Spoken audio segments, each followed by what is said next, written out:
everyone, welcome back to my channel. If you're new here, hi, my name's Claire and this is Yoli. I make videos all about houseplant care, sharing tips and tricks I've learned over the years to help keep your plants happy and healthy. And I know I gave you some updates fairly recently, but in today's video I've gathered together some of the best and some of the worst things that are currently going on in my collection. I've always got a lot going on, but at the moment I just feel like there is quite a lot of drama. So yes, I hope you enjoy it. Let's get into it.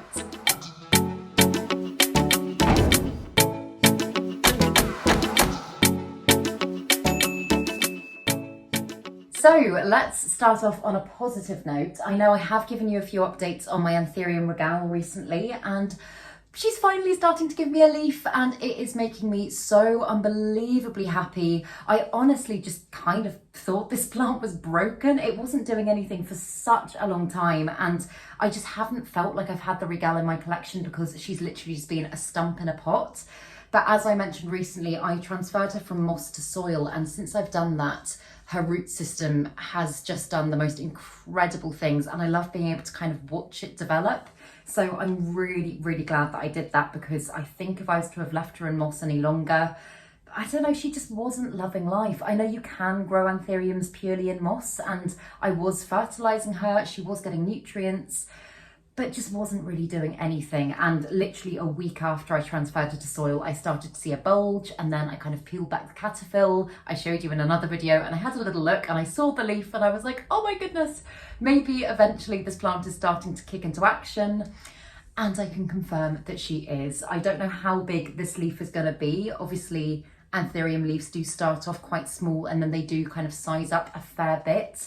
The leaf that she had before, the original leaf that I lost, was probably about that big. It was absolutely huge, and oh my goodness, it was so stunning, and I was so sad to lose that leaf. So I don't know if it's me being overly ambitious thinking that this one might just go back in at the same level. I know the plant has been through a lot, but if it did, I would be so happy. So yeah, I'm watching this plant like a hawk at the moment. Literally every single morning I'll wake up, I'll go to my cabinet, I'll just have a little look at the leaf and I'll see what it's doing, and yeah, it's just really exciting me. So that's a positive update that I'm loving right now and is bringing me lots of joy. But then on to one that is maybe not so positive. So I'm really struggling with my ferns at the moment. The ferns that I mounted, oh, you can't see all of them right now. I've got one of them here, but the ferns that I mounted onto wood and put above my door, I've been struggling for various reasons, but I've brought my bird's nest fern down off the wall to show you. And as you can see, oh, I just broke off a bit of the wood. She's very dry, she's very dehydrated, and she's just looking a little bit crispy and not very happy. And I know that this plant is in desperate need of a water, and I know that the ferns that I've got up there do require quite a lot of water in order to stay happy and healthy. And the reason that they're underwatered is just because I've been battling so badly with mold on the wood. Like, if you look at the back there, it's really, really grim. And obviously loads of people mount ferns onto wood. I've seen it done so many times, but when you Google mold on wood from mounted ferns, nothing really comes up. And I keep thinking to myself, other people must be having this issue, but obviously no one is kind of talking about it. So I thought I'd put it out there and just normalise the fact that stuff like this happens. And I currently don't know what to do about it. I'm kind of thinking that maybe for the time being, I should take the ferns off the wood and put them back into pots while I figure it out, because obviously the plants are really suffering at the moment because I have been underwatering them because I don't want the mold to get any worse. When I water them, I dunk them down into like a bucket of water or a bathtub of water.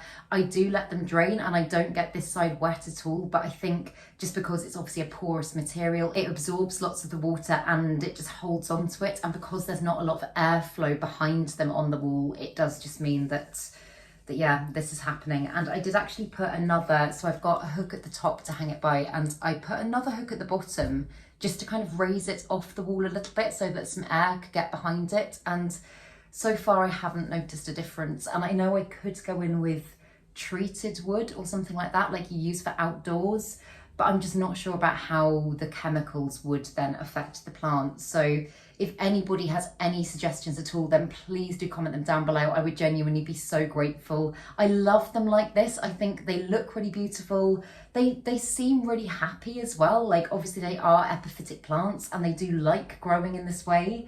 So if I could find a way to keep it like this, then I would be really happy. I kind of thinking I could obviously put like a sheet of plastic or something on the back.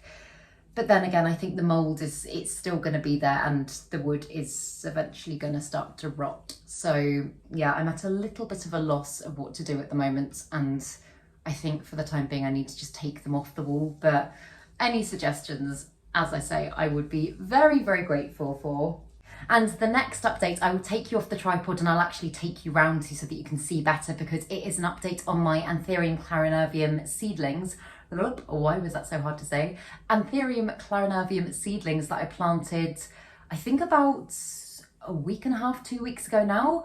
They are doing really interesting things. I'll talk you through it, but I will take you over to them so that you can actually see. So the seeds, I will open them up and show you in a minute, but these are the ones that have been kept in complete darkness just in my boiler cupboard, and these ones have all been relatively close to the window, so they've all had good light. And I'm just really, like, I'd never done it this way before. I know that seed germination can absolutely take place in the dark, but I wasn't expecting the results that I've seen so far. So yeah, I will open them. Oh, hello, Yoli. Hello. Oh my God, Yoli, get down. I will open them up and I will show you what's going on. Okay, so pretty much all of them, Yoli is also just like attached to my side now. Pretty much all of them are rooting, but if we first just look at the ones that have been in light, so these are the ones in perlite.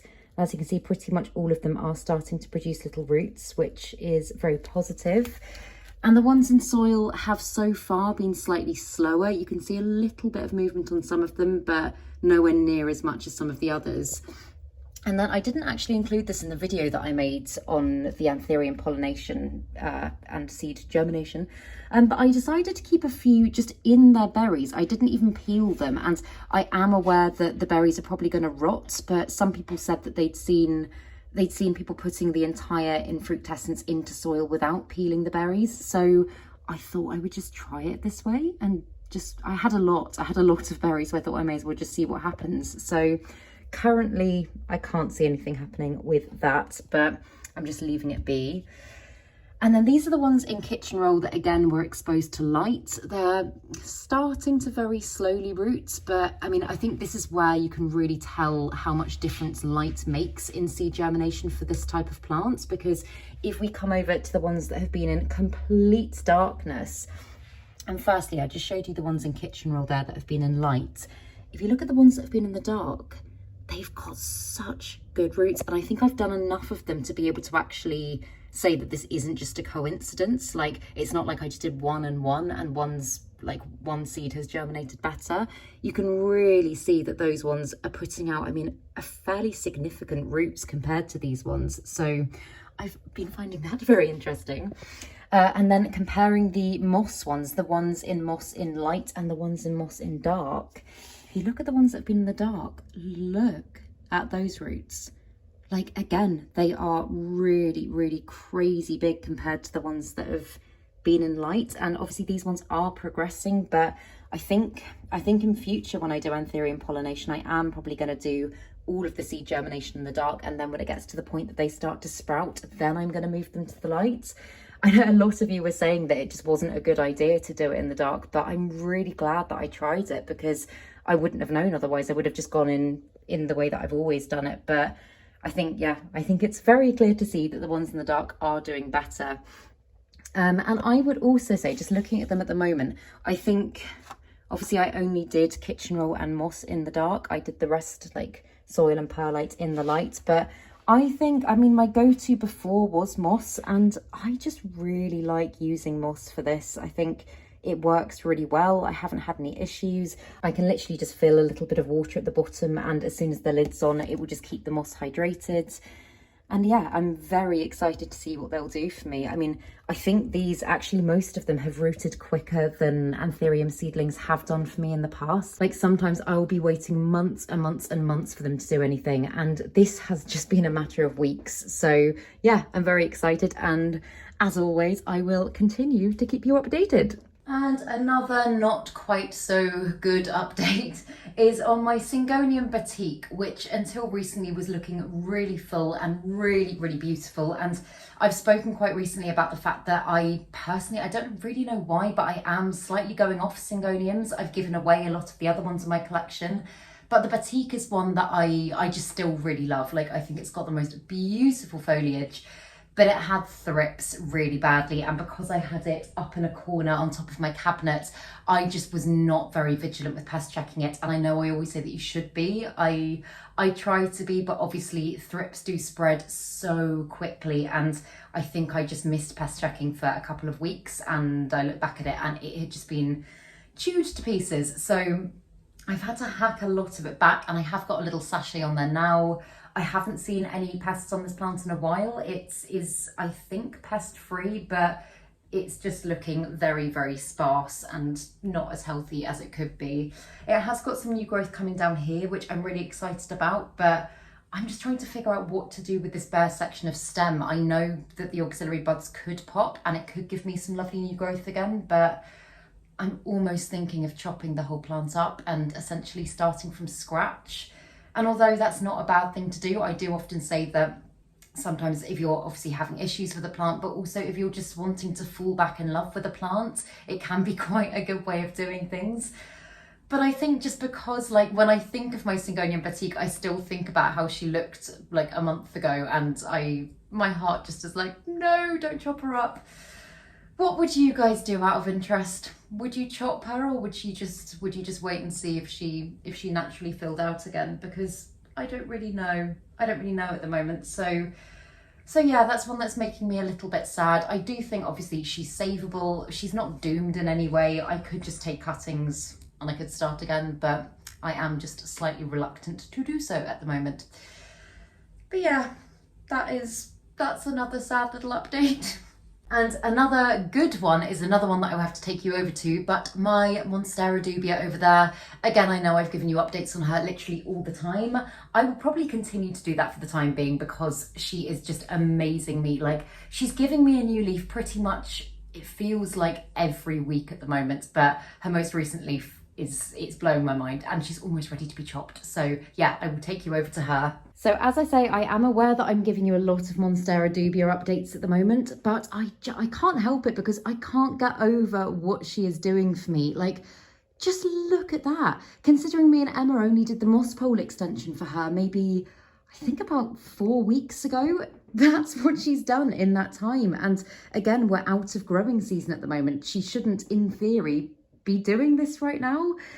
So it's really just blowing my mind. And this most recent leaf, which hasn't even hardened off yet, is just, I mean, yeah, look at that. Isn't that just incredible? And I love how the fenestration is kind of moving outwards now. She's really starting to look a lot more like kind of like your classic Monstera. Like if you think about the Deliciosa splits or the elbow splits and stuff like that, that is what she's starting to do now. And although I obviously don't want to chop this plant, thinking about what she's capable of, and if she's doing that now, what she's going to be able to do when I root her and I do pot her up, then I'm just really excited for that top section. I do still love the shingling section. Like, it almost feels like a completely different plant, and I do love that, and I'm excited to be able to keep that as well. But yeah, this is really just making me very, very excited. And she has already got another leaf on the way, and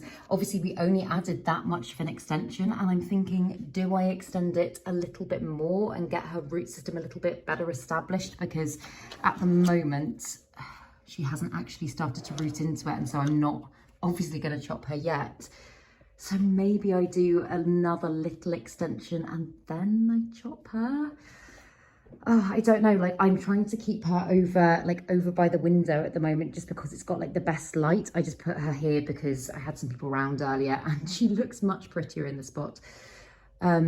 but I know that I wouldn't be able to keep her by the window if I was to extend the moss pole anymore because I'd run out of room. So yeah, it's all a bit of a mystery, but it's something that's really exciting me, but it's also just making me a little bit nervous because if I was to lose that top section of beautiful growth, I would be really unhappy. But I do know that it is a risk that I'm just gonna have to take because yeah, just look at her. I think the capabilities of this plant are just, they're absolutely incredible because as I literally just said, you would not believe that that was the same plant.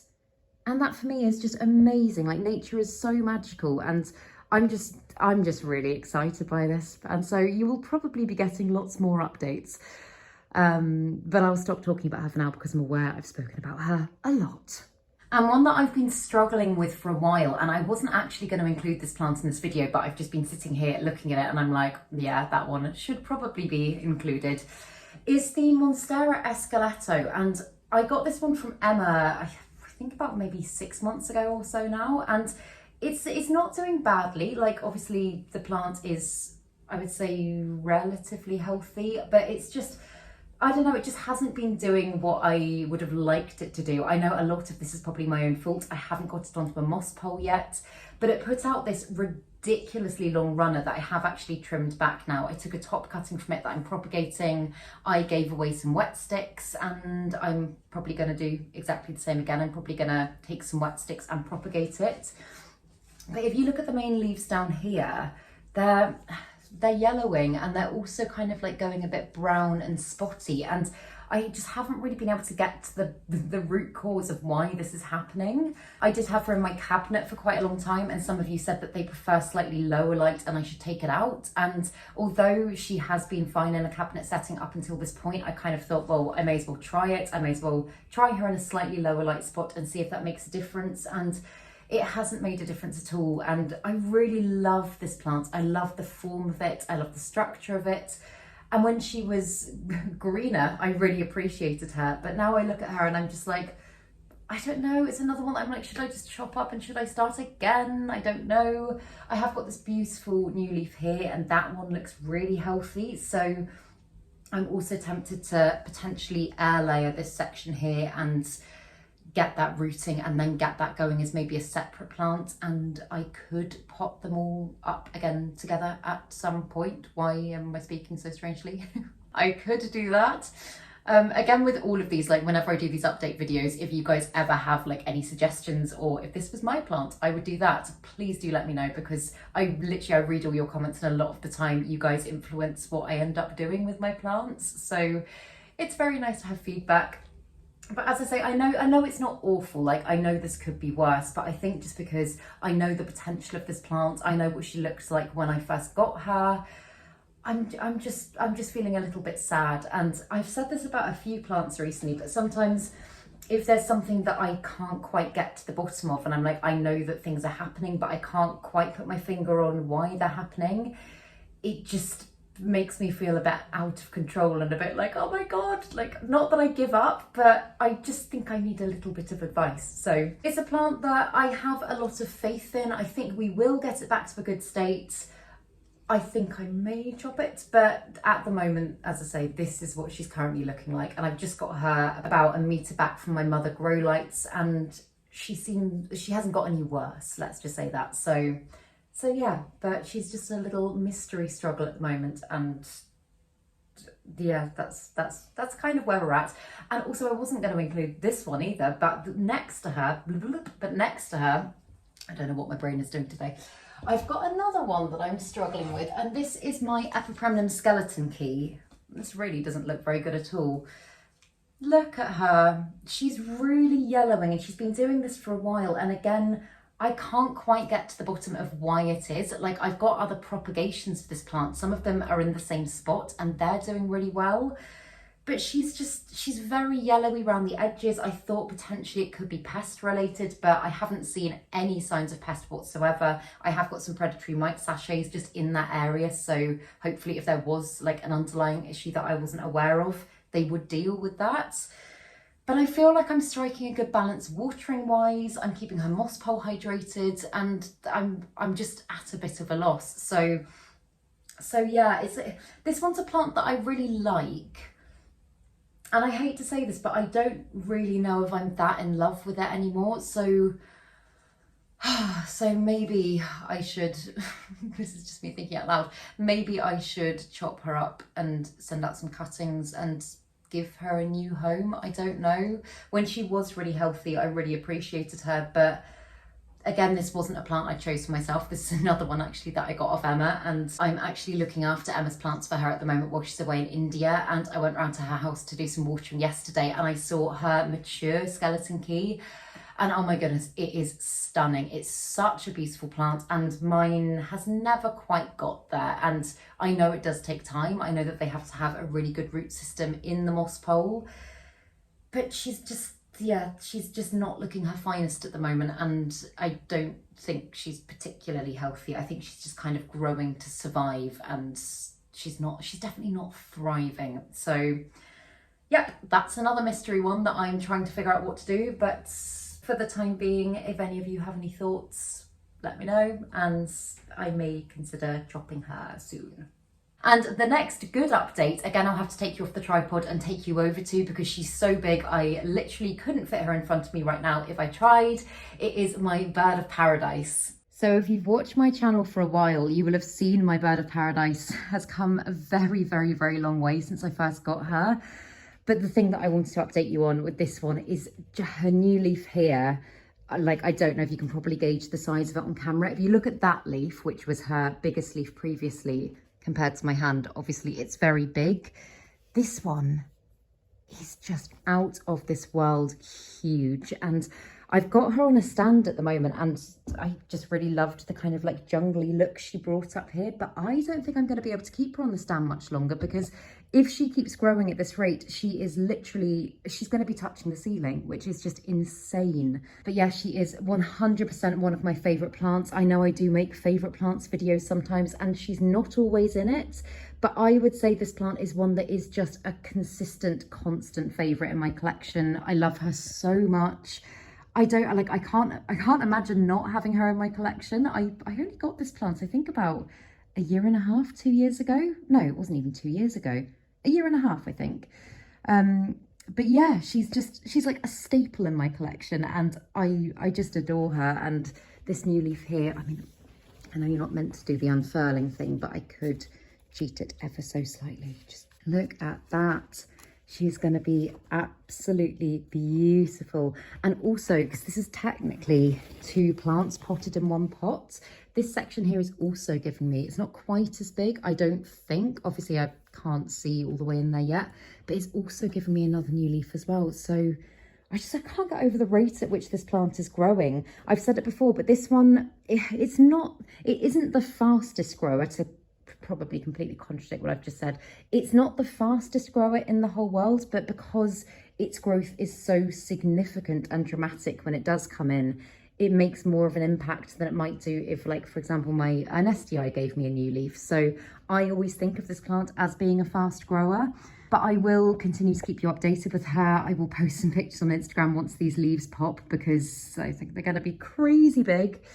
But yeah, this is a good update. She's making me very happy. And one that is not quite so good down here, my Alocasia zebrina is a plant that I really love, and she's currently only got 1 leaf. And this is one that since I've moved house, I've really struggled with. Beforehand, I found her probably one of the easiest Alocasias in my collection. And I don't know if it's that she doesn't like the spot here. Like, I've tried her in a few different spots, and I've tried to keep her conditions as similar as possible to as they were before. But as you can see, she's very, very droopy, and sometimes this can mean that they're getting too much light. But I had her in slightly lower light before, and the same thing was happening. So I'm just a little bit baffled. I've checked her roots. The roots look absolutely fine. She is getting ready to give me a new leaf there as well, which is like positive. It is a good thing. But yeah, so if anyone knows why this might be happening, then please do let me know, because do you know what I mean? It's a plant that I thought I knew really well. It's a plant that I thought I could really gauge. I did find it quite easy, and now I think I've lost about 4 or 5 leaves since I've moved house, which is just so sad. I'm not kind of doing too much to her. I'm obviously making sure that her watering's on top of. I am fertilising her because I can see she's getting ready to give me some new growth. I might change up her soil. She hasn't had a soil upgrade in a while, but she was just doing so well. So if anyone knows, do let me know, but currently just a one leafer.